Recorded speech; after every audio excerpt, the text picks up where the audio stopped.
Assalamualaikum warahmatullahi wabarakatuh. Bismillahirrahmanirrahim. Alhamdulillahi hamdan katsiran tayyiban mubarakan fihi kama yanbaghi li jalali wajhikal karim wa li 'azimi sultanik. Allahumma salli ala sayyidina Muhammadin abdika wa rasulika nabiyil ummi wa ala alihi wa sahbihi wa sallim. Nawaitu ta'alluma wa ta'lim wa tazakkura wa tazkir wa naf'a wal intifa' wal ifadah wal istifadah wal hassa ala tamassuki bi kitabillah wa sunnati rasulih wa du'a ilal huda wa dalalah alal khair ibtigha'a wajhillah wa mardatihi wa qurbihi wa thawabihi. Allahumma inna nas'aluka fahmal nabiyyin wa hifzal mursalin wa ilhamal malaikatil muqarrabin. Ya Allah, kami mohon padamu kefahaman para nabi, daya hafalan para rasul, ilhamnya para malaikat muqarrabin. Allahumma aghnina bil ilmi wa zayyinna bil hilmi wa akrimna bit taqwa wa jamilna bil afiyah ya arhamar rahimin. Ya Allah, kayakan kami dengan ilmu-Mu, hiasilah kami dengan kelembutan, muliakan kami dengan takwa, cantikkan kami dengan sihat walafiat. Terima kasih Yang Berusaha Tuan Pengacara Majlis, yang saya hormati para pegawai, ahli jawatan kuasa dan para sukarelawan Surau Al-Ikhlas Garden Home Seremban 2, tuan-tuan guru, para alim ulama, para habaib, muslimin muslimat, hadirin hadirat, tuan-tuan puan-puan, moga sekaliannya sejahtera dalam limpahan rahmah dan barakah. Saya dahului dengan penyataan tahmid kesyukuran sempena dengan hari terbuka Surau Asy-Syakirin ini, Al-Ikhlas ini, dapat kita berkesempatan bertemu bertatap muka pada malam ini. InsyaAllah kita akan bincangkan satu tajuk berkaitan tentang rugi. Sebelum itu, anak Cina memakai singlet pergi ke kedai. Kalaulah tidak kena jalan berbelit-belit, tadi dah saya sampai. Lewat sedikit ya. Hadirin hadirat sekalian, dalam dunia ni tidak ada manusia yang suka kepada rugi. Tak ada orang yang nak rugi. Kalau tanya kepada orang berniaga, mereka sangat takut kalau teruk sangat mengalami kerugian. Bagi orang berniaga, rugi ni apa? Rugi ni kalau dia ni kurang daripada harga beli ataupun modal, mereka tak dapat untung langsung. Ataupun kurang daripada modal kerana jual lebih rendah daripada harga pokok, maka rugilah mereka. Dan itu bagi orang berniaga satu masalah. Terang bulan menggali ubi digali lagi muda. Kalau tuan tak tahan rugi, jangan berniaga dari mula. Apa bunga tidak bertahankan, itu bernama bunga rampai. Kalau tak pandai ilmu berkedai, habis modal, untung tak sampai. Batang kepaya dibuat tongkat, salah pegang jatuh terlipat. Kalau berniaga tak tengok tempat, modal habis, untung tak dapat. Pusing gasing tangan kidal, tali pendek putus jengkal. Kalau untung campur modal, itu tanda berniaga takkan kekal. Betul, berniaga dengan rugi untung ni dia sangat particular. Dalam konteks kehidupan kita sehari-harian, rugi ni adalah apabila kita tak dapat manfaat ataupun faedah, ataupun kita tak memperolehi sesuatu yang berguna daripada sesuatu perkara. Sebab itu dalam bahasa Arab, rugi ini disebut dengan satu kata kunci, disebut khasara.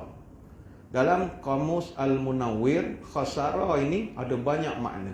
Selain daripada makna rugi, dia juga membawa makna sesat, rosak, binasa, kehilangan, berkurang, hina dan sebagainya. Dalam konteks Al-Quran, perkataan rugi ini ada 60 ayat yang menyebut secara khusus tentang orang-orang yang rugi dengan menggunakan kata dasar ataupun root wordnya khasara. Antara ayat yang menyebutkan secara spesifik surah An-Nazi'at ayat 12, surah Az-Zumar ayat 15, surah Al-Baqarah ayat 27, surah Ar-Ra'd ayat 25 dan ayat 121, surah Al-Ma'idah ayat 30, surah Ar-Rahman ayat 9, surah Al-Mu'minun ayat 103 dan surah Al-A'raf ayat 9. Dan apa yang menarik kalau kita tinjau dalam Quran, kerugian dalam Quran disebut dalam bentuk fa'il, khasirun. Fa'il ini kata nama, dia bukan dalam bentuk kata kerja, fi'il. ataupun dalam bentuk masdar, dan itu ada keunikannya. Dan dalam Quran selain daripada perkataan khasara, ada sebanyak 12 ayat lagi yang menggunakan kalimat lain tetapi membawa makna rugi. Contohnya antara yang masyhur adalah perkataan khaba. Contohnya kita melihat dalam surah Taha ada 2 kali. Pertama ayat 61, wa qad khaba man iftara, dan rugilah orang yang mengada-ngadakan kedustaan. Khaba, dia tak gunakan perkataan khasirun, khasran, tidak. Ataupun dalam surah Taha ayat 111, wa qad khaba man hamala zulma, rugilah orang yang melakukan kezaliman. Ataupun dalam surah Asy-Syams ayat yang ke-10, wa qad khaba man dassaha, rugilah orang yang mengotorkan benda itu. Ataupun dalam surah Ibrahim ayat ke-15, wa khaba kullu jabbarin ani, rugilah setiap orang yang takbur dan bersikap degil. Ini secara umum lah kalau kita nak melihat terminologi perkataan rugi dalam Quran. Namun dalam konteks perbicaraan kita malam ini, apa kerugian-kerugian yang dalam kehidupan kita sering berlaku? Dalam kitab Al-Fawaid, muka surat 145, dicatatkan satu bab, asyratu asya' dha'i'atun la yantafi' biha. Ada 10 perkara yang sering menjadi kerugian pada manusia. 10 useless matters that benefits no one. Benda yang merugikan manusia ni 10 perkara tanpa kita sedar.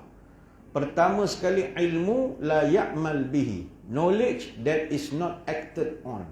Ilmu yang tidak dapat diamalkan, maka rugilah. Mengaji begitu lama sampai universiti, postgrad, buat master, bidang tu pakar betul, tapi tak diamalkan apa yang dia belajar, tukar bidang betul, maka kita tak kata salah, kita kata rugilah. Awak profesional, IR, AR, TS, macam-macam lah jawatan-jawatan profesional, TPR, town planner, semua profesional. ACCA, ada perakaunan dan bagai-bagai, dalam tukar bidang lain. Jadi penyanyi misalnya, jadi masuk berganza sebagai contoh. Kita bukan membicarakan betul atau salah, tapi kita sebut rugi. Itu saja, rugi. Saya percaya tuan-tuan di sini ada bidang belajar lain, kerja lain pula sampai sekarang lain bidang kerja. Tak kata salah, rugi sajalah. Penat kita menghabiskan buat diploma, advance diploma, buat degree, sambung pula masters, tutup kerja lain. Tak salah, rugi saja. Apa lagi? Wa amala la ikhlasu fihi wala iqtida. Amalan yang banyak tapi tak dilakukan dengan ikhlas. The deed that has neither sincerity nor is it based on following the righteous example for others. Kita buat banyak tapi ikhlas tak ada, rugilah. Bukan kata amalan itu Tuhan tolak ke apa, itu bergantung kepada kesudian Allah menerima. Tapi kalau ikhlas tak ada, rugi, buat penat saja. Habis duit puluh ribu pergi ke Mekah, tak ada ikhlas langsung, show off saja kerja. Tawaf satu pusingan, upload. Sa'i satu laluan, upload. Mana keikhlasan? Orang kalau boleh biarlah tangan kanan beri, tangan kiri pun tak tahu sampai begitu punyalah keikhlasan. Yang ketiga, ma la yunfiqu minhu fala yastamti'u bihi jami'uhu fid dunya wala yuqaddimuhu amamahu ilal akhirah. Apa kerugian yang ketiga? Kerugian pada harta, iaitu harta yang tidak dibelanjakan. Duit ada tak belanja. Dan orang yang mengumpulkan harta itu tak merasa pun bersenang lenang dengan hartanya itu. Dan dia tak dapat pula gunakan hartanya itu untuk bekal hari akhirat. Money that is hoarded as the owner neither enjoy it during the life nor obtains any reward for in the hereafter. Duitnya banyak, dia tak belanja. Ini kita panggil bakhil. Dia kedekut lain. Orang kedekut, duit dia kita tak merasa, tapi dia sendiri bergaya. Cuma kalau minum di kedai, jangan mimpilah dia belanja, dia kedekut. Makan ramai-ramai lepas balik semayang, ni contoh, bukan sini. Main subuh pergi minum teh tarik apa semua, roti canai pagi-pagi. Dia kaya, pencen PTD. Contoh. Grade 54. Bukannya sikitnya gaji. Bukan sikitnya pencen. Tapi time bayar, dia pergi basuh tangan. Lama betul dia main air. Dia buat bodoh gitu. Dah bayar lah. Terima kasih lah Tok Imam. Tok Imam juga membayar. Contoh. Tapi tu orang kedekut. Orang bakhil lain. Kedekut ni dia payah belanja orang. Tapi dia bergaya lah. Rumah ada taste lah. Rumah dia, kenderaan dia apa semua. Bakhil ni lain. Bakhil ni orang lain tak merasa duit dia. Dan jangan kau orang lain, diri sendiri tak rasa duit dia. Dia tu tak rasa duit dia. Duit dia banyak berkepuk dalam ASB. Dia pakai kereta paling buruk dalam Negeri Sembilan. Bukan di Seremban, di Negeri Sembilan. Dia kereta paling buruk sekali. Padahal ada pencen grade besar. Bila tanya, Ji, kenapa kereta gini ni? Zuhud. Bukan zuhud, bakhil.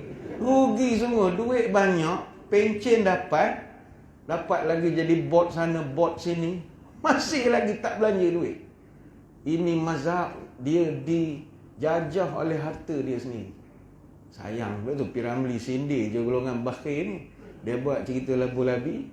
Watak toke ni tu namanya Haji Bakhil bin Lebay Kedekut. Dia sindir betul.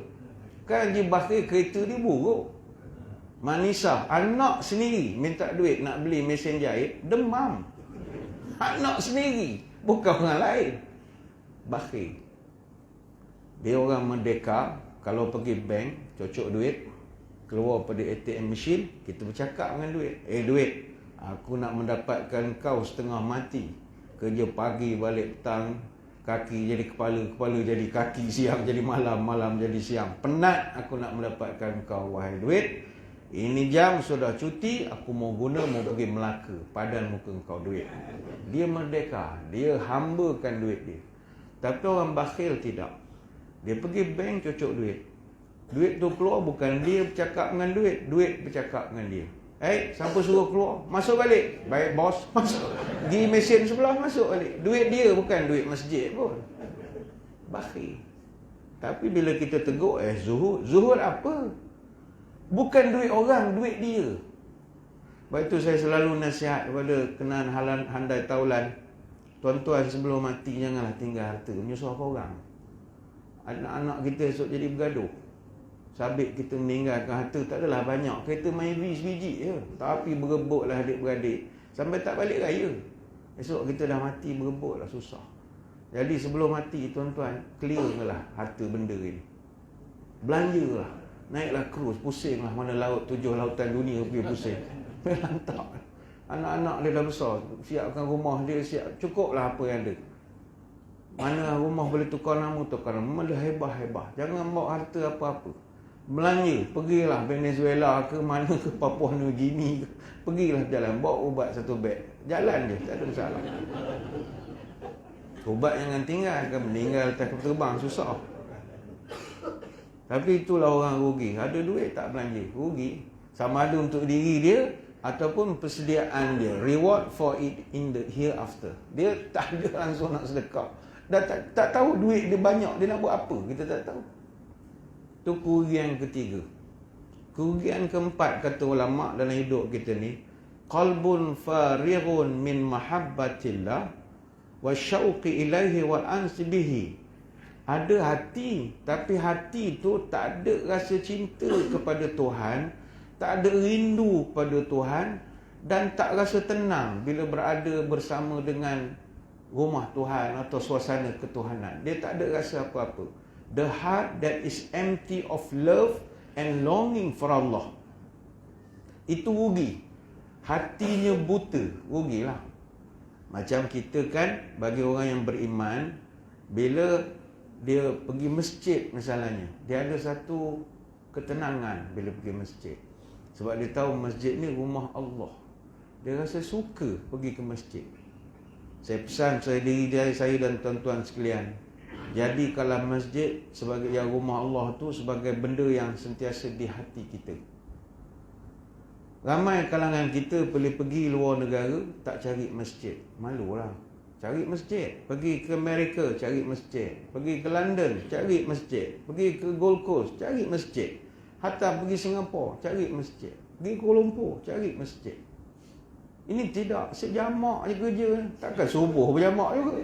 Zuhur asar, okey lah kita nak merayap sana sini. Subuh, saya jumpa ramai orang.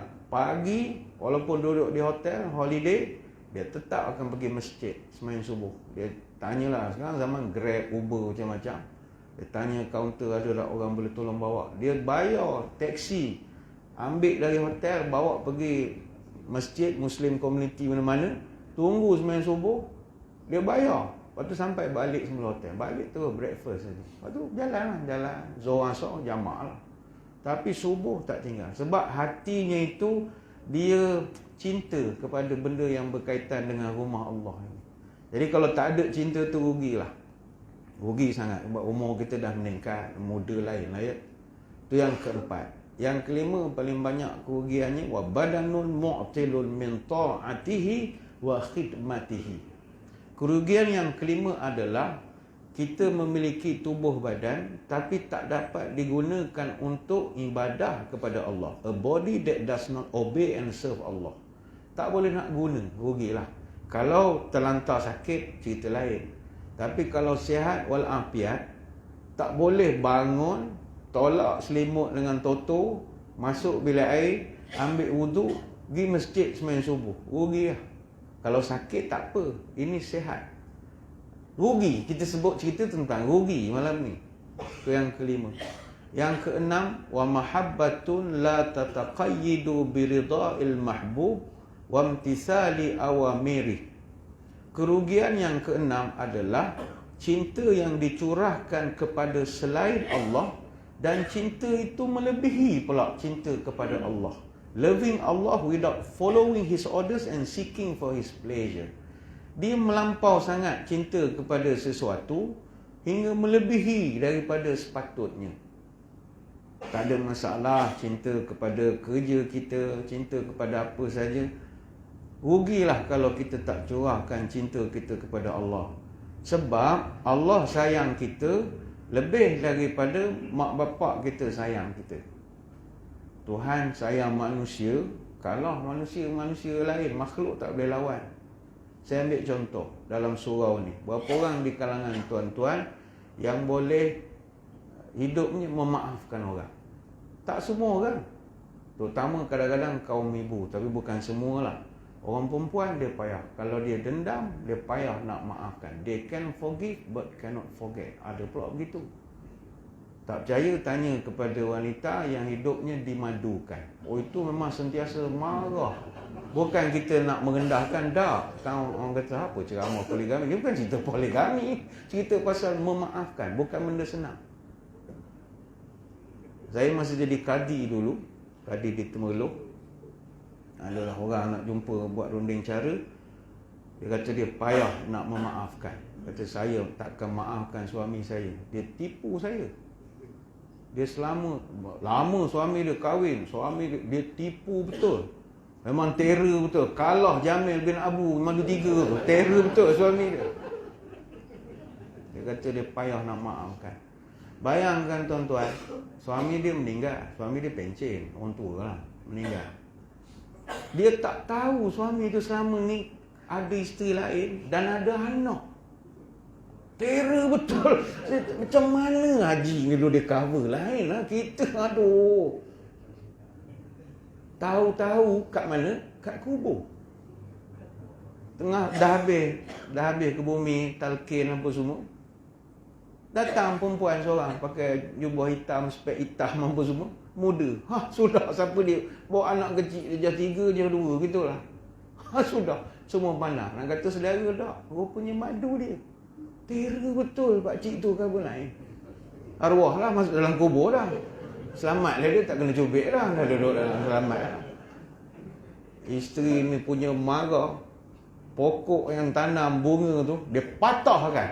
Dalam hati kalau Pak Haji ni hidup habis ni, nasib baik dah meninggal. Jadi dia memang sedih lah. Yelah dia sedih meninggal. Tambah pula sedih, dimadukan tanpa dia tak boleh nak tahu langsung. Dia rasa kena tipu. Ini kita, alah kau sabar je lah, benda dah habis dah, apa gini-gini, maafkan je lah. Payah nak maafkan. Kata kau gini, kita nak masuk surga ni ada 8 pintu. Salah satu pintu memaafkan. Jadi kalau tak maafkan orang, payah masuk surga. Tak apalah ustaz, surga ada 8 pintu, saya guna 7 kunci sajalah. Yang kunci maaf tu saya tak guna lah. Saya guna kunci sedekah, kunci jihad, haji, apa semua. Yang tu saya tak, memang ada orang tak nak maafkan.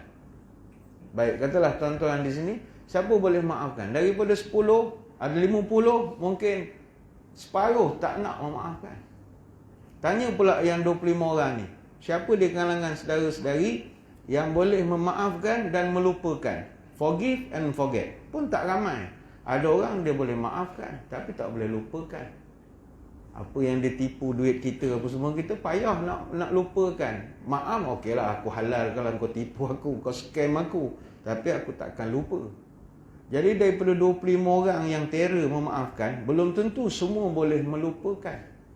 Daripada 25 orang yang boleh memaafkan, melupakan, saya ingat dalam 10 orang je yang boleh memaafkan dan melupakan.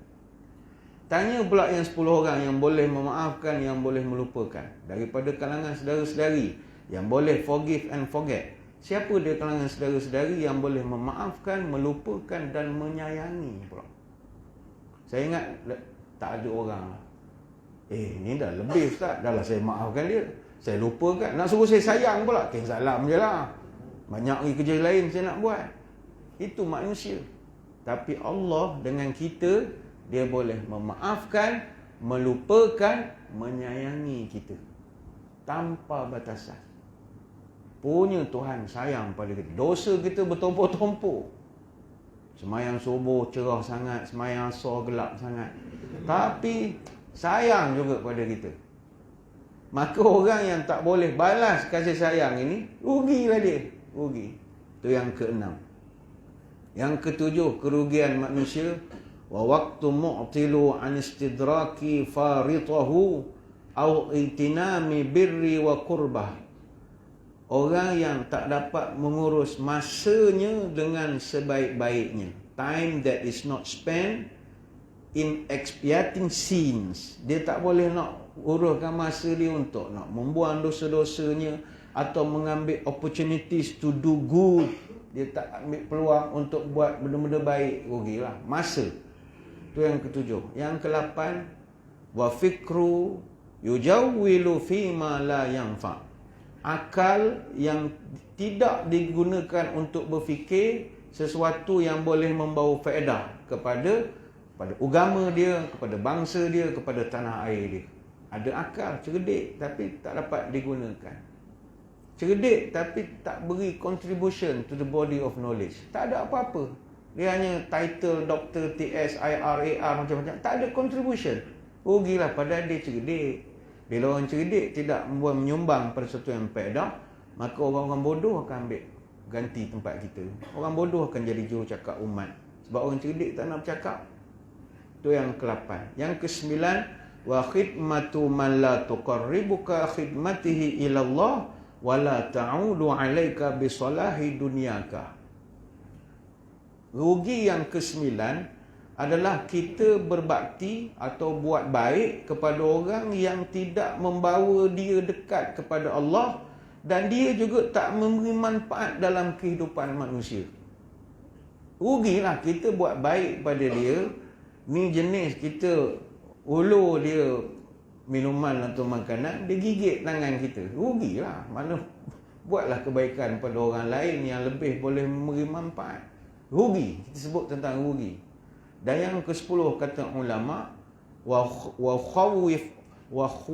khuwifuka wa raja'uka liman nasiyatihi biyadillah wa huwa asbara fi qabdatihi wa la yamliku li nafsihi hazaran wala naf'an wala mautan wala hayatan wala nusyura. Kita takut kepada manusia, sedangkan orang tu tak boleh bawa mudarat pun kepada kita. Tapi kita terlampau takut kepada dia. Dia tak boleh menyebabkan kita mati. Dia juga tidak menjadikan kita hidup, bukan kerana dia. Kita berjaya kerana kita usaha, bukan kerana kita nak tutang budi luar biasa, tapi kita terlampau takut pada dia. Rugilah, rugi. Walau bagaimanapun kata ulama, wa a'zamu hazil ida'ati ida'atani humma aslu kull ida'atu. Walau bagaimanapun, daripada 10 perkara yang merupakan kerugian manusia yang sering berlaku, ada 2 perkara merupakan kerugian yang paling besar sekali, yang merupakan aslu kulli ida'atu, yang merupakan sumber asal kepada semua yang tidak berfaedah atau merugikan ini. Apakah dia? Ida'atil qalbi wa ida'atil waqti. Pertama, pembaziran hati. Yang kedua, pembaziran masa. Apa makna pembaziran hati ataupun kita rugilah hati kita ni? Ida'atil qalbi min isari dunya alal akhirah.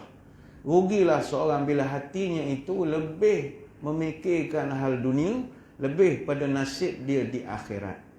Wa ida'atil waqti min tulil amal. Pembaziran masa pula adalah bila dia berangan tidak berhenti-henti.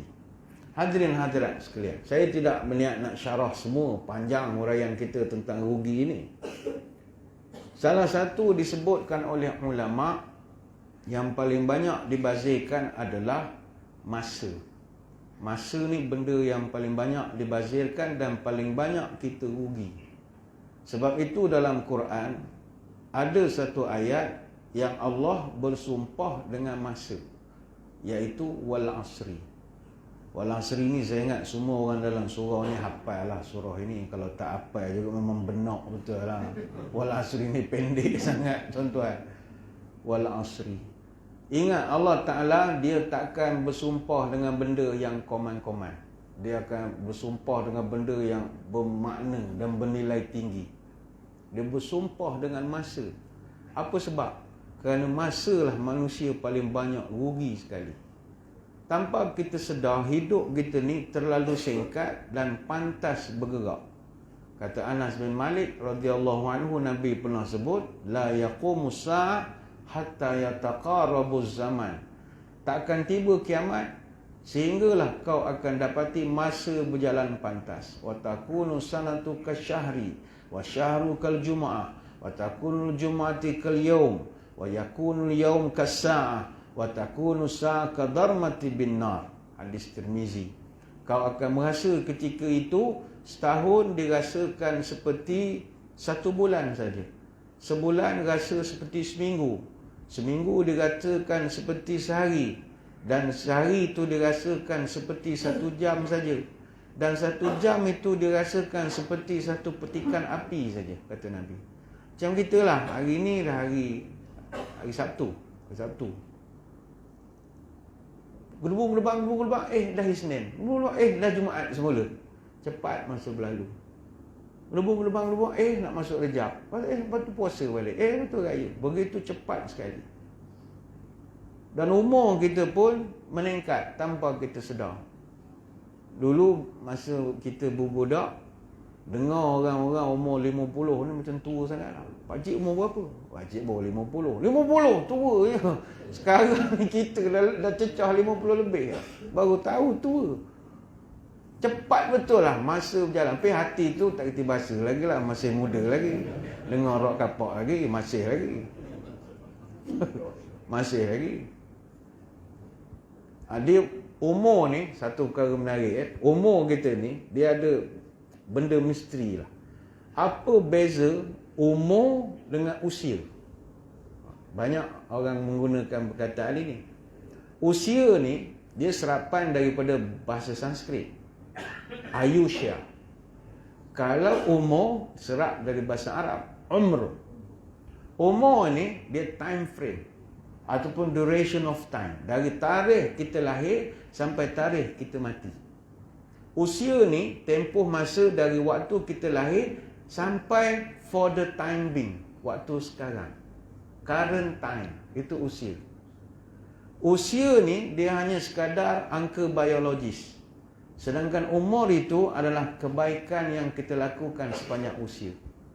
Sebab itu daripada perkataan umur itulah jadi perkataan makmur. Jadi orang yang umur ni dia memakmurkan usia dia dengan benda-benda baik. Macam surau yang baik, apakah ciri surau yang baik? Surau yang makmur. Begitu. Apakah manusia yang baik? Usianya itu makmur. Apa lagi? Apakah negeri yang baik? Darul Makmur. Contohnya, dia makmur. Sebab itu tidak mesti panjang. Nabi kita umurnya 63 tahun saja. Tuan-tuan pun ada yang di sini lebih tua pada Nabi dari segi angkanya. Tapi dari segi kemakmuran nama Nabi itu sampai sekarang kebaikan dia. Imam An-Nawawi, dia meninggal umur 45. Muda. Tetapi sampai sekarang masih disebut. Jasanya menulis Syarah Muslim, Arba'in Nawawi, Riyadhus Salihin, Al-Majmu' dan macam-macam. Sebab itu orang yang memakmurkan hidup dengan amal kebaikan, itu yang terbaik. Usia dari segi angka ni ada banyak jenis. Ada usia kronologis, kita start daripada lahir sampai hitungan semasa. Ada usia dari sudut mental, taraf kemampuan mental seorang. Barangkali usianya dah 8 series, 80, 90, tapi mentalnya masih tip-top lagi. Dia young at heart. Walaupun usianya dah meningkat, tapi ideanya begitu bagus. Dan ada usia biologis, dikira berdasarkan kematangan biologis yang dimiliki oleh seorang. Tapi umumnya orang lelaki-lelaki ni, dia tua pada rasa. Wanita, dia tua pada rupa. Perempuan, dia tak boleh sorok dia punya tua dia. Tapi lelaki, walaupun muka lah berkedut, tapi rasa muda, dia muda lagi lah. Itu yang payah nak ke masjid, suruh pergi ke Mekah apa semua. Dia rasa dia muda. Padahal tua lah. Dia tua pada rasa. Lagi tak rasa tua, lagi tu lah dah tak tua. Cuma satu pesanan. Sebut tentang umur ni. Ulama' dulu tak suka dia tanya umur. Berapa umur. Sebab itu kalau pengurusi majlis ni, tuan-tuan yang selalu jadi MC, janganlah menggatai nak nanya ke ulama' berapa umur. Nak buat preparation, salutasi. Tidak beradab bertanya umur kepada, ni orang ulama' lah, orang alim setakat ceramah tak tahap tu lagi lah. Ni ulama'. Sebagai contoh Imam Syafi'i rahimahullah. Ni level Imam Syafi'i lah. Orang pernah tanya dia berapa umur. Barangkali pengurusi majlis kan nak salutasi, dilahirkan di mana. Imam Syafi'i kan lahir kat Gaza kan, lahirkan di Gaza. Imam Syafi'i kata laisa minal muru'ati an yukhbira ar-rajulu bisinnihi. Kata dia bukan satu sikap yang bermaruah kalau seorang tu menceritakan berapa umur dia. Tidak bermaruah, kata Imam Syafi'i. Imam Malik pun sama. Kalau orang tanya dia berapa umur dia, aqbil ala sya'ni, aku faham soalan kau. Tapi laisa minal muru'ati an yukhbira ar-rajulu bisinnihi. Tapi bukan maruah yang bukan satu bagus seorang tu cerita berapa umur dia. Apa sebab? Li'annahu in kana saghiran istaghfiru wa in kana kabiran istahramu. Sebab ulama' ni kata Imam Malik, kalau orang tengok umur dia terlalu muda, orang pelekeh. Muda lagi, anak aja 2. Nak cerita pasal rumah tangga, anak boleh je 2, orang pelekeh. Tapi kalau orang tahu in kana kabiran, kalau terlampau tua dengan umurnya, orang akan menganggap dia nyanyuk. Old school, fatwa lama ni. Orang dah tak cerita lah hukum, orang akan pelekeh. Jadi, untuk menjaga maruah dia, tak payahlah tanya berapa umur. Lepas tu kalau dapat ustaz yang garang-garang, memang kenalah pengurusi majlis. Siap sebut dia lahirkan di mana, tahun berapa, baru berusia berapa tahun. Dia bangun je, buatlah, tengok YouTube sudahlah, dia kata. Jangan, itu aib bagi. Ni ulama' kalau awak bukan level tu tak payahlah mengada sangat. Setakat bukan ulama' tak apa. Tapi balik kepada usia tadi, kita kena akui kita rugi sangat pasal umur kita ni. Umur kita ni banyak rugi tuan-tuan. Sedangkan umur kita ini benda yang sangat mustahak. 4 soalan kata Nabi ditanya di padang mahsyar yang disebutkan la tazulu qadamu bni Adam yaumal qiyamah. Takkan berganjak tapak kaki kita lagi tak boleh jawab clear 4 soalan. Ni kena viva betul ni. Pertama, al umrihi fima afnah. Ente punya umur guna untuk apa? Ini soalan payah nak jawab ni. Wa an syababihi fima ablah. Masa muda kau guna untuk apa? Yang ketiga, wa malihi min aina iktasabahu wa fima anfaqahu. Dan kau punya harta yang kau dapat dulu di dunia, dari mana kau dapat punca dan ke mana kau belanjakan. Dan soalan yang keempat, wa madza amila fima alima. Dan tentang ilmu yang kau belajar selama ini, kau amal ataupun tidak. Hadis Tirmizi. Daripada 4 soalan, 2 berkaitan umur. 2 berkaitan. Masa muda kau buat apa? Umur kau buat apa? Kenapa soalan umur sangat dipentingkan di padang mahsyar? Sebab umur adalah nikmat setiap embusan nafas kita. Tak semua orang dapat kecapi nikmat bernafas ni, tuan-tuan. Tanya orang yang dikubur, yang dah dikebumikan tu. Dia tak dapat dah nikmat bernafas macam kita. Maka sayanglah kalau dihembuskan nafas kita ini pada perkara yang tidak bernilai kejayaan dunia ataupun akhirat. Kita dunia ni pun kita kena manfaatkan juga pada benda-benda yang bagus. Sebab itu orang yang berjaya, dia buat kajian, kehidupan mereka dihabiskan pada benda yang manfaat saja. Ada satu buku, tuan-tuan boleh cari buku ni, Rich Habits, The Daily Success Habits of Wealthy Individuals. Buku tentang tabiat orang-orang kaya seluruh dunia. Apa rutin seharian mereka yang merupakan orang kaya ni? Apa rutin aktiviti mereka? Tuan-tuan baca dan tengok. 67% daripada orang-orang kaya dan berjaya, konglomerat korporat hebat di dunia, 67% mereka tonton televisyen dalam sehari selama 1 jam saja ataupun kurang. Dia orang tak banyak tengok TV. Dan hanya 6% saja daripada orang-orang hebat di seluruh dunia yang berjaya lah. Hanya 6% saja orang kaya yang suka tengok rancangan reality TV. Bandingkan dengan kita. 78% daripada orang miskin habiskan berjam-jam tonton rancangan reality tiap-tiap minggu. Gegar Berganza, contoh. Follow betul tiap-tiap minggu. Daripada sampai tengah malam menengok. Lepas itu Hindustan lama filem dia 2 jam, 3 jam. Apa sebab? Ramai orang miskin. Nak bagi dia ralik. Tak ada benda nak buat, duduk tengok berangan gitu. Satu lagu 10 baju, dia berangan gitu saja. Jadi muhasabah diri kita. Habis masa untuk apa? Tengok TV, Netflix, bersiri-siri melayan Netflix. La ilaha illallah. Tak cukup menengok di rumah, menengok pula dalam kereta. Tak cukup dalam kereta, menengok dalam, la ilaha illallah. Banyak sangat. Bukan kata salah. Malam ni kita bicarakan tentang rugi. Itu yang pertama. Saya ingat kita beri laluan dulu kepada azan isyak yang baru saja berisyarat sebentar tadi. Jadi tuan-tuan semua, kita beri laluan dulu pada azan isyak untuk dapatkan keberkatan. Maka tuan-tuan semua jangan ke mana-mana. Kita akan kembali lagi selepas ini.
pemilik kenderaan NCX 3918, pemilik kenderaan NCX 3918, mohon alihkan kenderaan anda.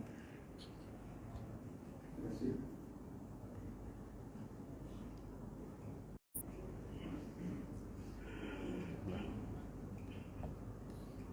Muslimin muslimat yang dirahmati Allah sekalian, kembali kita menyambung syarahan kita pada malam ini berkaitan tajuk rugi.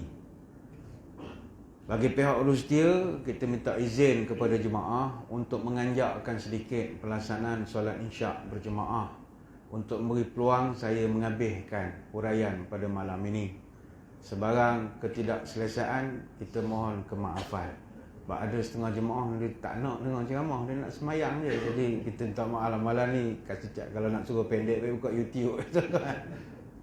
Jadi minta izin untuk kita anjakkan dan tak payah ada panjang-panjangkan isu ini. Hadirin hadirat sekalian, kita membicarakan tentang tajuk rugi. Disebutkan oleh ulama, wa a'zamu hadhil idha'ati idha'atani humal aslu kullu idha'ah. Rugi yang paling besar sekali dalam hidup manusia ini adalah pertama sekali kita rugi daripada segi wasting the heart. Hati kita ni rugilah, tak digunakan untuk sayang Tuhan, sayang agama. Yang kedua, rugi dari segi masa kita. Dan ini kita bincangkan. Kita banyak rugi dari segi masa. Masa kita banyak terbuang kepada perkara-perkara yang tidak berfaedah. Sedangkan dalam agama, masa ini sangat mustahak. Kata Benjamin Franklin, time is money. Masa ni duit. Setiap masa berjalan ni duit. Orang Arab sebut al-waqtu kasyaif. Masa ni bagai pedang. Kalau kita tak potong dia, dia akan potong kau. Sebab itulah dalam Quran Allah Ta'ala meletakkan ada 4 surah yang diberi dengan nama waktu. Surah Al-Fajr, Surah Ad-Duha, Surah Al-Asr, Surah Al-Lail. Ini tentang masa. Dan bagi kita pula orang Islam sangat disiplin dengan masa. Sebab ibadah kita sangat berkait rapat dengan masa. Semayang kita kait dengan masa. Kita ada time kita semayang. Tak boleh buat awal ataupun terlampau lambat. Tak boleh. Dia ada masa dia. Macam tadi 8.10. Masuk insya'. Ada time dia. Tak boleh pula buat terlampau awal. Contohnya semayang subuh hari esok. Kita balik majlis ni kan dah penat. Kita pun kata kat isteri, abang takut lambat bangun hari esok. Abang nak semayang subuh siap-siap lah malam ni. Dia buat advance. Tak boleh. Dia ada waktu dia.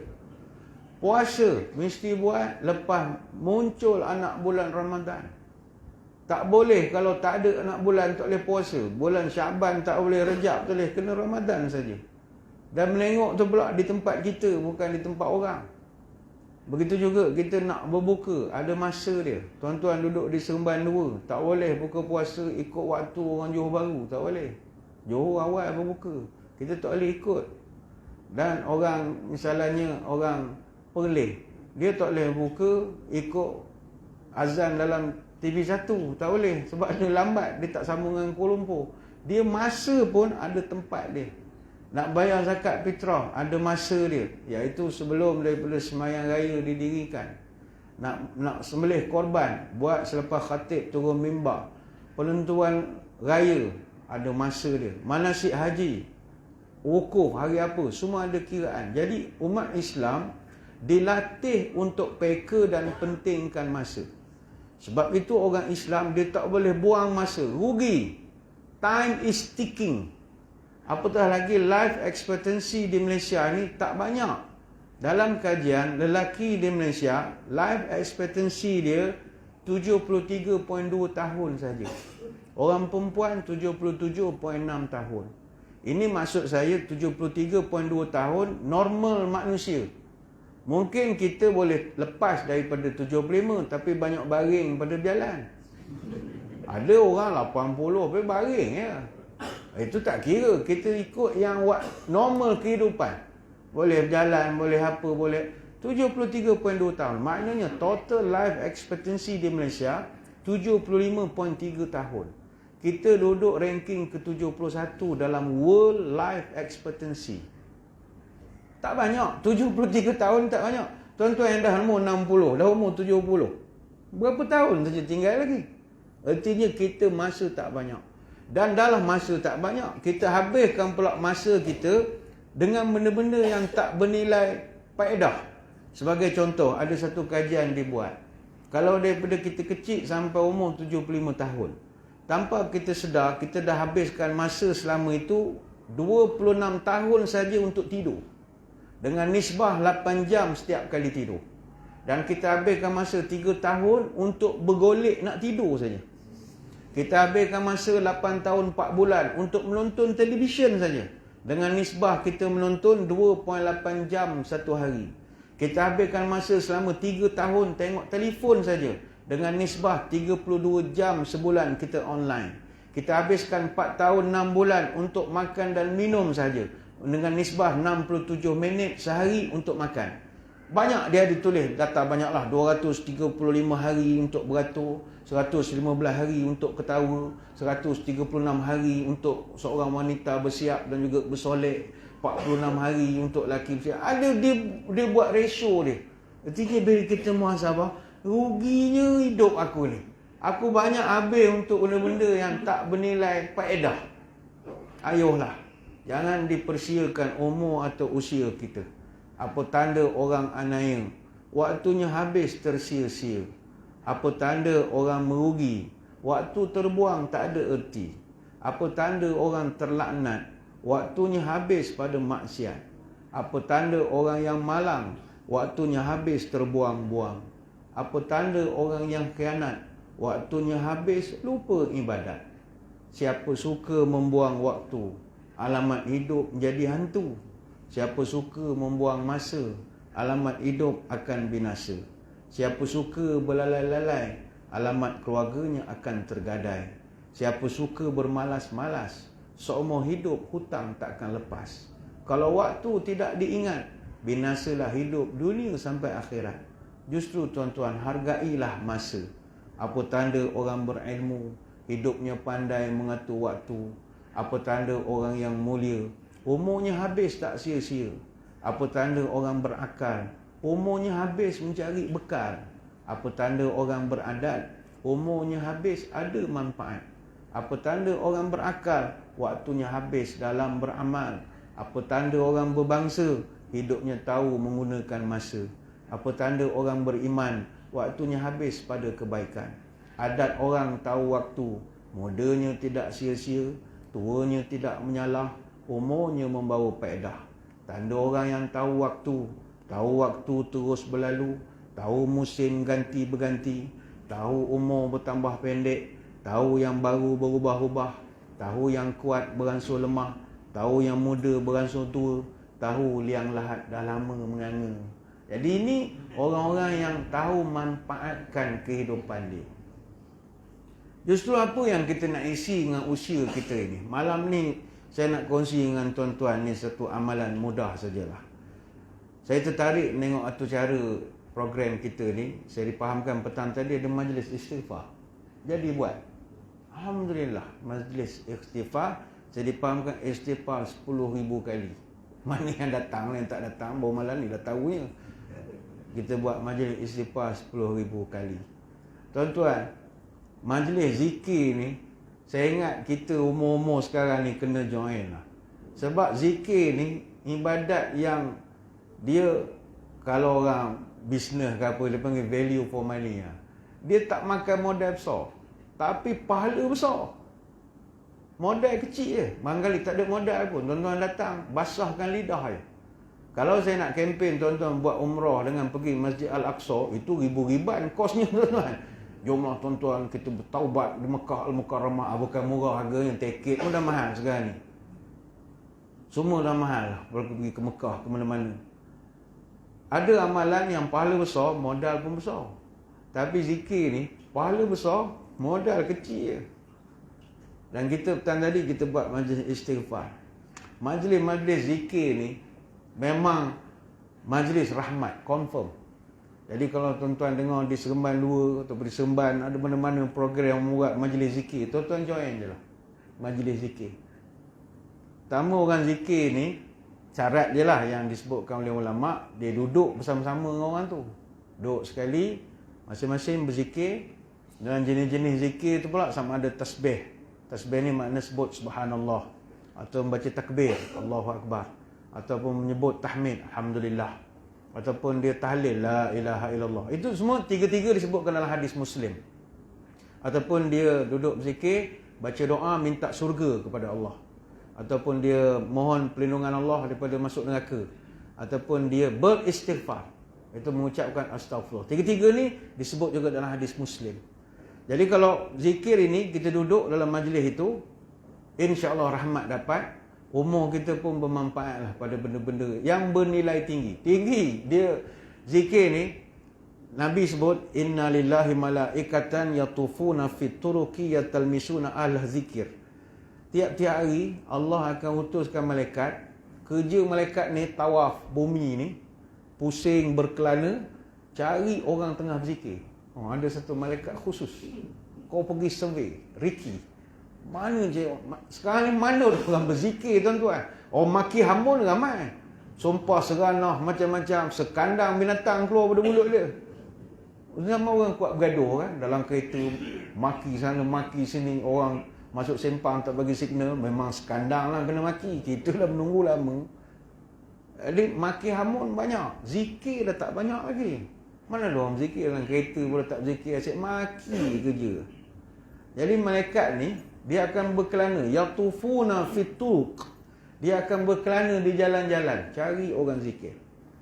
Maka Nabi cerita, fa iza wajadu qauman yazkurullah tanadau halummu ila hajatikum, qala fayahfunahum bi ajnihatihim ila samai dunya.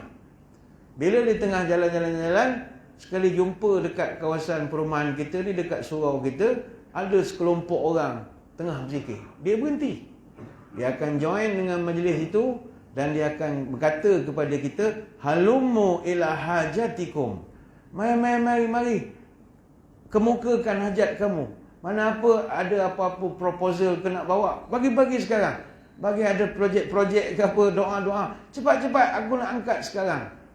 Dan malaikat akan mengelilingi orang yang berzikir itu dengan sayap mereka sampai ke langit dunia. Wah, begitu dia suka sekali. Kemudian dia dah join dengan kita zikir, dia akan balik, dia report kepada Tuhan, mengadu pada Allah. Allah pun tanya kepada mereka. Allah tanya ni bukan Allah tak tahu saja tanya je. Allah Maha mengetahui, ini saja berbual. Macam kita dengan cucu lah, cucu makan aiskrim, kita kena aiskrim. Makan apa? Saja tanya. Kita ada master, takkan tak kena aiskrim. Saja tanya je. Tuhan pun qala fayas'aluhum rabbuhum wa huwa a'lam. Tuhan pun tanyalah kepada malaikat, padahal Allah tahu. Allah tanya, ma yaqulu ibadi. Tadi kau jalan-jalan majlis zikir, kau jumpa ke hamba aku yang berzikir? Kata malaikat, qalu yaquluna yusabbihunaka wa yukabbirunaka wa yuhammidunaka wa yumajjidunaka. Wahai Tuhan, tadi kami jumpa ada satu kelompok jemaah dalam surau. Mereka mengucapkan subhanallah, dia membaca Allahu Akbar, dia membaca alhamdulillah. Mereka mengagung-agungkanmu wahai Tuhan. Qala fayaqulu hal ra'auni. Dia orang ni, Tuhan saja tanya malaikat lah, dia orang ni pernah tengok aku ke? Yang dia orang sampai menyebut-nyebut ni. Jawab malaikat, la wallahi ma ra'auka. Demi Allah, mana ada manusia pernah tengok Tuhan. Tak pernah tengok apa rupamu ya Allah. Tuhan pun tanya lagi, kaifa law ra'auni. Engkau agak-agak lawan malaikat, kalaulah dia orang nampak aku, macam mana agak reaksi dia orang? Tuhan tanya macam excited sangat. Kalau dia orang boleh nampak aku, agak apa jadi pada dia orang? Kata malaikat, law ra'auka kanu ashadda laka ibadatan wa ashadda laka tamjidan wa tahmidan wa aktsara laka tasbihan. Wahai Tuhan, kalaulah manusia ni boleh nampak muka Tuhan, muka Allah, nescaya lebih ganas lagi zikirnya itu, lebih kuat lagi dia punya tasbih, tahmid, takbir, lagi syok lagi semangat lagi. Sedang tak nampak tu pun dah semangat. Kalau nampak, lagi semangat. Tuhan tanya lagi, fama yas'aluni. Tadi dia orang minta apa? Tuhan tahu, saja tanya. Dia orang minta apa ramai-ramai tadi? Jawab malaikat, yas'alunakal jannah. Dia minta surga. Macam-macam doa dia baca minta surga. Tuhan tanya lagi, wahal ra'auha, dia orang ni pernah tengok ke surga sampai beria sangat minta tu? Kata malaikat, la wallah, mana pernah tengok surga.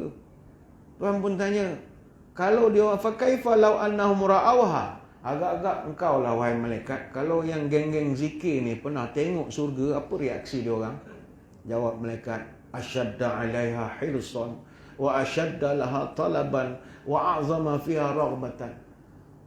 Wahai Tuhan, kalaulah ahli-ahli zikir ni pernah tengok surga, tahu cantik macam mana surga, nescaya lebih lagi dia berdoa, lebih semangat lagi, minta lagi tinggi keazaman dia. Itu tara tak nampak pun dah minta, kalau nampak lagi lah power lagi dia berdoa, wahai Tuhan. Tuhan tanya lagi, famimma yata'awazuna, apa yang dia minta jauh daripada aku? Apa yang dia minta aku selamatkan dia orang? Ringkas cerita, malaikat kata dia orang doa bagi nak rak, minta jauh pada neraka. Tuhan tanya, dia orang pernah tengok ke neraka? Mana pernah tengok neraka? Kau agak-agak kalau dia orang pernah tengok macam mana law ra'auha kanu ashadda minha firaran wa ashadda laha makhafatan. Kalaulah dia orang pernah tengok neraka, nescaya lebih ganas lagi doanya itu, wahai Tuhan. Kemudian apa titah perintah Allah? Fayaqul fa ushhidukum anni qad ghafartu lahum. Wahai malaikat, aku nak engkau semua menjadi saksi, aku dah ampunkan kesalahan semua yang duduk dalam surau tu tadi. Aku ampun semua. Hapus kira semua dosa. Tiba ada satu malaikat potong line. Yaqulul malakul minal malaikat, fihimun fulanun laysa minhum annama ja'a li hajatin. Wahai Tuhan, saya nak report. Tadi yang datang zikir ada 50 orang. Tapi ada satu tu dia datang, dia tak join zikir. Dia tumpang surau, charge telefon saja. Contoh bukan ayat malaikat ni. Li hajatin, dia ada hajat. Dia bukan nak zikir. Yang malaikat punya ayat tu, ja'a li hajatin. Dia datang dengan satu hajat lain. Kebetulan singgah. Mana dia bukan purposely nak zikir. Dia ada hal dia. Mungkin nak pergi toilet. Jadi dengar orang zikir, dia dengar sekejap. Betul, bateri tak ada, charge telefon. Sambil telefon, main WhatsApp, dengar orang zikir. Dia main telefon, dia tak zikir pun. Dia buat hal dia saja. Jadi orang tu nak kira macam mana, wahai Tuhan? Nak ampun sekali ke? Lupus kira juga ke? Apa respon Allah? Humul julasa'u la yashqa bihim jalisuhum. Orang yang join duduk tu pun kita kira sekali. Sebab mereka tak akan mendapat kecelakaan apabila join dengan ahli zikir ini. Tuan-tuan, ini hadis Bukhari. Dan lafaz yang saya sebut tadi lafaz dari Imam Muslim. Jadi ini yang saya sebut, zikir ni amalan besar pahala, tapi modal sikit sangat. Tak pakai modal pun, duduk join je. Tapi jangan lepas ni majlis zikir semua charge telefon. Saya dengar ceramah ustaz tu, orang charge main telefon pun jangan, rugi lah sikit. Bagaimana tuan-tuan masuk surga, lambatlah sikit belakang. Orang yang tu duduk depan lah, kita lambat sikit. Jadi nanti kalau surau atau mana-mana pihak buat majlis zikir, tuan-tuan join lah. Bahag pahala besar. Allah gembira sangat. Dia excited, bukanlah kita mengumpamakan Tuhan tu dengan manusia. Tapi keterujaan tu, bentuk soalan tu kita boleh nampak Tuhan excited sangat dengan hamba-Nya yang menyebut-nyebut nama dia. Apa dia tanya-tanya malaikat, kalau dia nampak surga macam mana lah kalau dia nampak neraka. Tuhan tahu jawapan dia. Dia excited itu. Maka gembiranya Tuhan, Allah gembira bila kita banyak menyebut nama dia. Maka inilah manfaat umur. Sebab itu Nabi SAW kata para ulama, dia ada 7 sunnah yang dia tidak tinggal. Yang bagi kita yang jadi pecinta Nabi ni, jangan tinggal 7 amalan ini. Pertama, Nabi tak tinggal tahajud. Tahajud ni optional lah. Mungkin ada yang larat, ada yang tak larat. Tahajud ni sembahyang tengah malam. Kita jangan tengah malam, tengah hari pun susah nak sembahyang. Zuhur tak datang masjid lah, panas katanya, sembahyang tengah malam lagi lah mengantuk. Yang kedua, jaga air semayang. Ni pun susah nak jaga. Sebab kita isteri romantik kan, nak peluk kerja, payah betul. Bukan isteri tu meluk, kita tu nak meluk kerja. Yang ketiga, semayang duha. Ini boleh lah, semayang duha. Sebab kita pagi-pagi kan, dah pergi office, semayang lah duha. Dah pencen lagi lah bolehnya. Yang keempat, baca Quran tiap hari. Ini elok jadi keamalan. Yang kelima, tidak meninggal jemaah di masjid. Kalau tak mampu waktu lain, subuh. Sebab subuh tak ada alasan orang tak datang semayang. Sebab dia tak ada jamak. Dia tak ada geng untuk dijamakkan. Maghrib Isyak mungkin kita jamak, musafir, asar, zuhur. Tapi subuh ni kena pergilah, berjemaah di masjid. Yang keenam, bersedekah setiap hari. Tak mesti banyak, tapi konsisten. Dan yang ketujuh yang Nabi buat, beristighfar setiap masa. Nabi tak tinggal istighfar. Nabi pernah sebut, wallahi inni la astaghfirullah wa atubu ilaihi fil yaumi aksar min 70 marrah. Demi Allah, kata Nabi, aku sehari tak kurang 70 kali aku minta istighfar. Aku sebut istighfar, minta ampun dengan Tuhan. Hadis Bukhari. Jadi bila kita boleh buat tadi 10,000, ini champion betul lah. Nabi tak kurang 70 lah istighfar. Malam ni pun sebelum kita tidur, istighfar. Dan istighfar terbaik adalah Sayyidul Istighfar. Dia istighfar ni dia ada level-level dia. Istighfar yang biasa Astaghfirullahalazim tu biasa lah. Dia ada yang level yang tinggi. Dia panggil Sayyidul Istighfar, antaqula Allahumma anta rabbi la ilaha illa anta khalaqtani wa ana abduka wa ana ala ahlika wa wa'dika mastata'tu a'udzubika minasyarri ma sana'tu abu'u laka bi ni'matika alayya wa abu'u laka bi dhanbi faghfirli fa innahu la yaghfiru dhunuba illa anta. Ini hadis Bukhari, bukan rekaan. Siapa yang baca Sayyidul Istighfar ini ada kelebihan dia.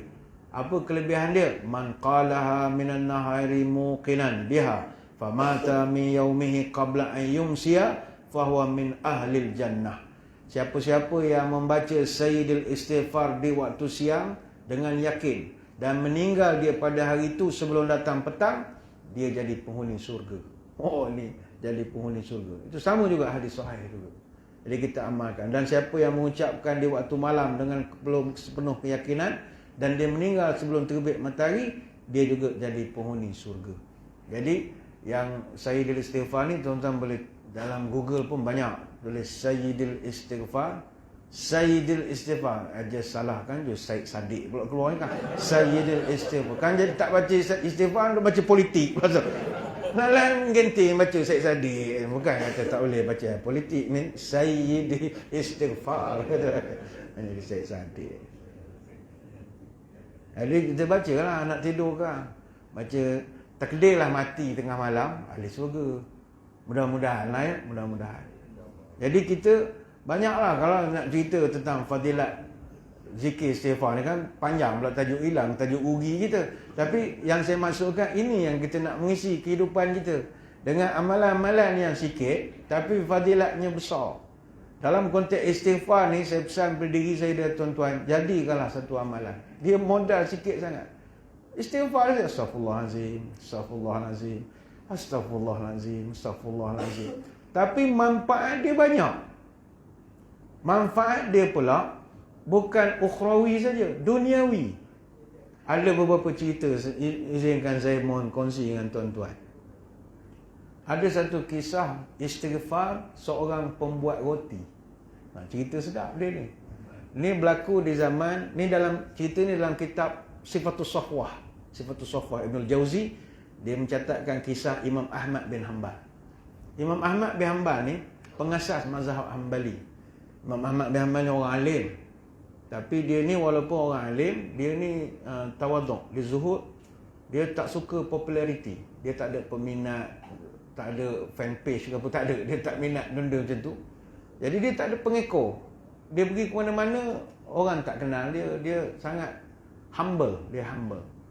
Menyebabkan bila orang tak kenal dia, kadang dia pun orang layan macam orang biasa. Sedangkan dia ulama besar. Jadi dia satu cerita, kata Ibn Jauzi, dia pergi ke sebuah kampung. ada masjid. Kampung tu pegang mazhab dia, mazhab Hambali. Tapi orang tak tahu dia imam besar. Dia datang semayang apa semua. Dia merantau, dia suka berjalan. Habis semayang, dia tidur dalam masjid. Datang AJK, halau keluar. AJK tak tahu ni Imam Ahmad bin Hanbal. Imam Ahmad pun tak adalah nak tanya, awak kenal saya siapa? Tak ada, dia tak guna ayat-ayat begitu. Dia suruh keluar, dia keluar. Keluar masjid, jalan nak cari mana nak pot malam ni tidur ni. Tiba ada penjual roti. Dia pun on the way balik rumah dah, habis tutup berniaga dah. Orang berniaga kan mulut ringan, ramah. Tengok orang lain sikit. Encik ni bukan orang sini, ni datang dari mana malam-malam ni? Saya datang merantau nak cari tempat tidur. Wah, sini tak ada penginapan nak tidur. Itulah saya tidur di masjid. Orang AJK suruh keluar pula. Pakcik wajah roti, orang kata AJK lantikan baru memang garang-garang sikit. Orang dulu-dulu tu okey, yang baru punya ni lain macam sikit. Sesi baru ni memang garang ke. Ni cerita zaman dulu lah ni. Tak apalah cik. Dia pun tak kenal ni Ahmad bin Hanbal. Cik tidur rumah saya je lah. Tidur rumah saya je. Terima kasih lah. Dia pun ajak. Sepanjang perjalanan Imam Ahmad bin Hanbal tengok pakcik penjual roti ni, sepanjang jalan nak pergi ke rumah dia, mulutnya kumat kamit baca. Tapi tak tahulah baca apa. Sampai di rumah mulutnya baca je. Zikir apa tak tahu. Dia pun siapkan tempat tidur. Sebelum tidur, Imam Ahmad minta maaf, dia tanya. Pakcik minta maaf, nanya. Sepanjang jalan saya tengok mulut kumat kamit baca zikir. Baca apa tak dengar. Kongsilah sikit. Tuan, saya ni suka istighfar. Astaghfirullahalazim, astaghfirullahalazim, astaghfirullahalazim. Muhammad tanya, bagus tak amal istighfar ni? Bagus sangat tuan, doa mustajab. Ya ke doa mustajab? Saya setakat ni doa insya-Allah mustajab. Semua ke doa mustajab? Tak semua jugalah. Ada juga doa yang masih belum mustajab lagi. Apa doa yang belum mustajab lagi? Saya doa pada Allah, biarlah Imam Ahmad bin Hanbal tidur rumah saya sekali. Tapi tak mustajab lagi, agak mengarut, agak doa tu ya. Dia bukanlah kenal kita. Terkejut Imam Ahmad. Pakcik, saya lah Ahmad bin Hanbal. Menangis pakcik tu. Maknanya doa saya semua mustajab.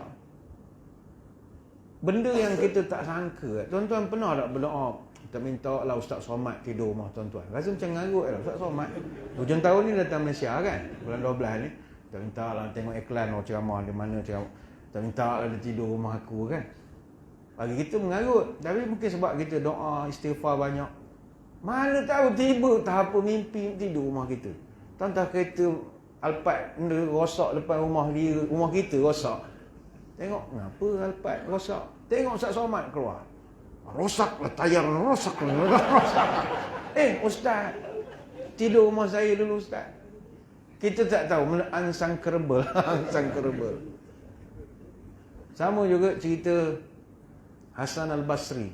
Imam Al-Qurtubi menyebutkan daripada Ibn Syubeh. Hasan Al-Basri ni orang pernah tegur dia. Dia ni apabila datang orang minta kaunseling, mengadu masalah, kemuskilan apa, dia layan macam acuh tak acuh lah. Dia tak beria.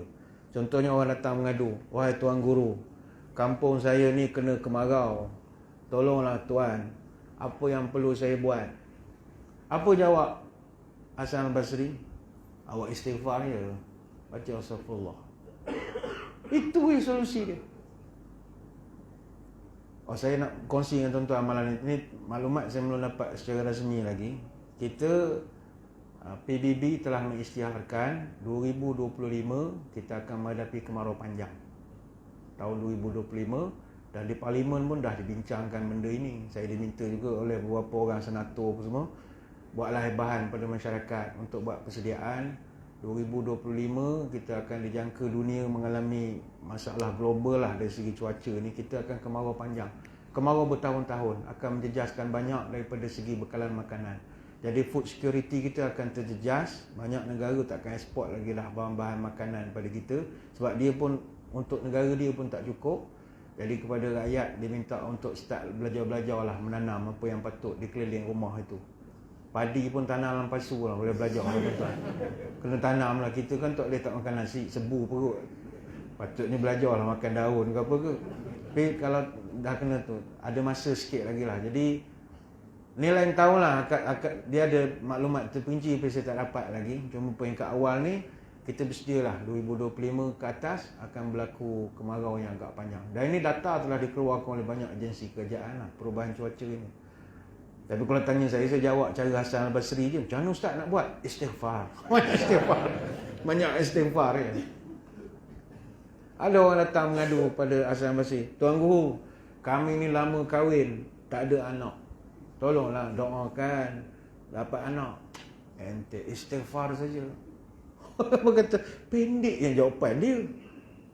Ada pula orang datang mengadu lagi, Tuan Guru, saya buat tanam pokok buah-buahan apa dekat kebun. Tapi kebun saya tak menjadi, air tak masuk, tanahnya kering.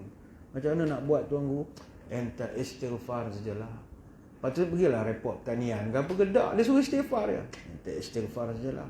Sampai ke Rabi' bin Syubeh, dia ni ulama, dia heran. Dia pun tegurlah secara baiklah kepada Hasan Al-Basri, Syekh, enta tak boleh begitu Syekh. Orang nak jumpa enta susah. Bila dah dapat jumpa cerita masalah, enta jawab sebagai ya, istighfar tak boleh lah gitu. Lepas tu Hasan Al-Basri jawab, enta nak suruh ana jawab apa? Yalah jawablah panjang sikit. Kawan tu jawab, saya jawab itu bukan jawapan peribadi saya. Jawapan itu adalah jawapan Allah. Kok mana pula Allah pula menjawabnya?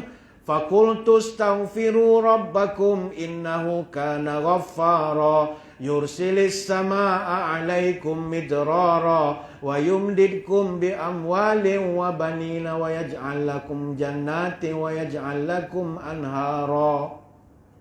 Allah Ta'ala sebut dalam surah Nuh ayat 10 sampai 12. Hendaklah kamu mohon ampun pada aku, makna istighfar. Kalau kau minta ampun pada aku akan hantarkan kepada kamu yursilis samaa'a 'alaikum midrara. Aku akan hantarkan kamu hujan lebat yang mencurah-curah. Allah berjanji. Wa yumdidkum bi amwalin wa banin. Yang kedua, kalau kau minta ampun pada aku akan beri kepada engkau banyak harta kekayaan serta anak beranak yang berpinak-pinak, anak pinak yang banyak, kata Allah Taala. Wa yaj'al lakum jannatin wa yaj'al lakum anhara, dan aku bagikan kamu kebun-kebun tanaman yang subur dan ada air yang mengalir di dalam kebun-kebun itu. Jadi kata Hasan Al-Basri, bukan saya yang jawab, Allah. Jadi apa juga masalah dunia ni, istighfar. Tuan-tuan tak boleh start kereta. Allah. Astaghfirullahalazim, astagfirullah ya Allah, kalau aku ada kesalahan dosa-dosa ampunkan aku ya Allah. Try lagi. Insya-Allah hidup, tapi yakinlah. Yakinlah. Semua benda istighfar ni banyak manfaat. Jadi ni sebahagianlah tuan-tuan hadirin hadirat sekalian, perkara-perkara yang boleh kita amalkan untuk menjadikan kita ini sebagai terisilah umur usia kehidupan kita dengan perkara yang bermanfaat dan tidak merugikan. Balik kepada wal as, demi masa semua manusia itu rugi kata Allah, kecuali pertama orang beriman dan orang yang banyak buat amal soleh, dan mereka yang ketiga amal makruf nahi mungkar. Tapi amal ma'ruf itu mesti ditegakkan di atas dua paksi yang mustahak, atas dasar kebenaran dan atas dasar kesabaran. Artinya kalau kita nak berjihad, berjuang, ajak orang kebaikan, mesti atas kebenaran, ilmu yang benar, dan mesti sabar. Sekarang ni ramai orang beriman, beramal bagus, tapi berdakwah tidak sabar. Kalau boleh nak ceramah, hari ni ceramah, terus pelacur jadi ustazah. Tak boleh. Dakwah ni kena sabar. Sabar. Bukan hari ni ceramah, esok terus jadi baik, semua daftar pergi Mekah belaka. Tak. Lambat prosesnya. Dan mesti atas dasar kebenaran. Bukannya hearsay, bukan atas sentimen, mesti argument. Dan mesti sabarlah. Contoh saya selalu tegur, nak tegur orang, kita nak memboikot misalnya. Bagus, teruskan. Tapi andai kata ada orang memilih untuk tidak boikot, jangan pula kita, oh ni bahasa kafir ni, tak kerti bahasa. Ni Yahudi, jangan gitu. Sabar. Dakwah kena sabar. Tak boleh, oh ni bahasa keturunan Yahudi, jangan gitu. Jangan, tu hulu kita panggil, berlebih-lebihan dalam berdakwah, tak boleh. Jadi orang tak nak ikut, kita kena banyak sabar. Sabar itu subur. Enggak sabar, masuk kubur. Banyakkan sabar. Tawassaw bil haq wa tawassaw bis sabr. Tuhan suruh sabar tu Musa. Jangan marah-marah ketika, kalau tak kita jadi orang yang rugi saja. Banyak kita nak cerita, tapi saya kira sekadar itu apa yang dapat kita sembang-sembangkan pada kesempatan malam ini. Sekali lagi saya mengucapkan ribuan terima kasih di atas undangan. Mohon maaf sebarang kekurangan. Moga-moga kita bertemu pada lain-lain kesempatan. Sebelum kita berpisah, marilah pada malam ini dah pakai maflar apa semua ni, kita panjatkanlah doa kepada Ilahi. Moga dipermudahkan segala kesukaran yang sedang dihadapi oleh saudara-saudara kita yang sedang berjuang di bumi Palestin, khususnya di Gaza pada waktu sekarang ini. Mari kita sama-sama doakan. A'udzubillahi minasyaitonirrajim. Bismillahirrahmanirrahim. Allahumma salli wa sallim ala Sayyidina Muhammad salatan tukhrijuna biha min zulumatil wahmi. Allahumma ighfir lil mu'minina wal mu'minat wal muslimina wal muslimat wa alif baina qulubihim wa aslih dzata bainahum wansur ala aduwika wa aduwwihim. Ya Allah, ampunkanlah dosa muslimin dan muslimat, mukminin dan mukminat. Satukanlah hati-hati mereka, damaikanlah antara mereka, khususnya di kalangan negara Arab dan negara-negara Islam. Tolonglah kami untuk mengalahkan musuhmu dan musuh kami. Allahumma al'an kafrata ahlil kitab alladhi yukazzibuna rusulak wa yuqatiluna awliya'uka. Allahumma khalifum baina kalimatihim wa zalzil aqdamahum wa anzil bihim ba'sakal ladzi la yuraddu 'anil qaumil mujrimin. Bismillahirrahmanirrahim. Allahumma inna nasta'inuk. Ya Allah, laknatilah kepada orang kafir ahli kitab yang telah mendustakan nabi-nabimu dan berperang dengan wali-walimu. Ya Allah, gagapkanlah ucapan mereka, pecah belahkanlah kekuatan mereka, tempakan seksamu yang tidak mampu dicegah oleh mereka. Dengan namamu yang maha pengasih dan penyayang, Ya Allah, kami mohon bantuanmu. Allahumma ansur ikhwanana fi Palestin. Allahumma thabbit aqdamahum. Allahumma qawi azaimahum. Allahumma sabbirhum ala musibatihim. Ya Allah, bantulah saudara-saudara kami di Palestin. Ya Allah, tabahkanlah mereka. Ya Allah, kuatkanlah keazaman mereka. Berilah kesabaran pada mereka menghadapi ujian ini. Allahumma anji ikhwanan al-muslimin al-mustada'afina fi Palestin. Allahumma ultuf bihim warhamhum wa akhrijhim min dhiqil wa hisar. Ya Allah, selamatkanlah saudara-saudara kami orang Islam yang lemah di Palestin. Ya Allah, sayangilah mereka, kesian belaslah pada mereka. Keluarkanlah mereka daripada kepungan yang sempit di Gaza yang sedang mereka alami ketika ini. Allahumma ashfi minhumul marda wal jarha. Allahumma kun lahum wa la takun alaihim fa innahu la hawla lahum wa la quwwata illa bika. Ya Allah, sembuhkanlah yang luka di kalangan mereka, sembuhkanlah juga yang sakit di kalangan mereka. Ya Allah, tetaplah bersama saudara-saudara kami di Palestin. Ya Allah, jauhkanlah musuh-musuh, kerana mereka tidak ada daya, tidak ada kekuatan melainkan dengan bantuan-Mu. Ya Allah, subhanakallahumma wa bihamdika nasyhadu an la ilaha illa anta nastaghfiruka wa natubu ilaik. Wa sallallahu ala sayyidina Muhammadin wa ala alihi wa sahbihi wa baraka wa sallam. Alhamdulillahi rabbil alamin. Sekadar itu, wabillahi taufiq wal hidayah. Assalamualaikum warahmatullahi wabarakatuh. Wallahu a'lam.